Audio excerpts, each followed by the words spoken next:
மகனா புதுக்கோட்டை மாவட்டத்துலேருந்து வந்திருக்கான். சரிண்ணா. நடக்கு என்ன கிராமம். சரிண்ணா. நமக்கு செலவழிப்பாங்க. நல்ல சிறப்பாக போடுறாங்க. எல்லாத்துக்கும் மக்களுக்கு வேடிக்கை சிறப்பாக நடக்குது. இது மாதிரி தமிழ்நாட்டில் நல்லா வேடிக்கை நடந்துச்சுன்னா சிறப்பாக இருக்கும். மாடுக்கு எந்த பிரச்சனை இருக்காது, ஆளுங்களுக்கு எந்த பிரச்சனை இருக்காது. காவல்துறை இருக்காது, நிம்மதியாக வேலை பார்ப்பாங்க. இன்னும் கொஞ்சம் மாட்டுக்காரங்க கெட்டியாங்க நல்லா இருக்கணும். நிற்கிறாங்க உங்களுக்கு ஈஸியா எடுக்குதாண்ணா?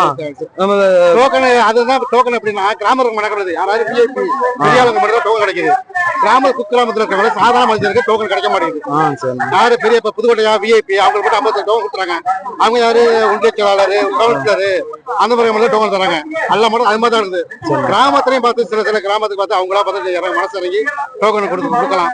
இப்ப நிறைய பேர் டோக்கன் நிறைய பேர் வந்து நம்ம அடைச்சர்லாம் வந்துட்டு டோக்கன் தலைவிட அப்பெல்லாம் மாட்டை அடைச்சிருவோம் அப்படின்னு நம்பிக்கை நிறைய பேர் இருக்காங்க. நானே பார்த்துக்கேன். நிறைய பேர் டோக்கன் இல்லாம முக்காசு மாடு இங்க இருக்கு. ஆனா பெரிய பெரிய மாடு தானே கொடுக்குறாங்க. அது கொஞ்சம் பார்த்து சரி. நம்ம எத்தனை மாடு இருக்கு? நம்மகிட்ட நாங்க 7 மாடு வச்சிருக்கோம். சரிண்ணா. புதுக்கோட்டை மாவட்டம் கீரனூர். குரூப் பேருண்ணா? குரூப் பேரு கங்கை குரூப்ஸ். சரி சரிண்ணா. சரிண்ணா, ஓகே, நன்றி, வாழ்த்துக்கள். மாடு வெற்றி பெற ரொம்ப ரொம்ப வாழ்த்துக்கள். மாட்டு பேர் என்னன்னா? முருகா. சரி, ஓகே. எந்த டிவினா?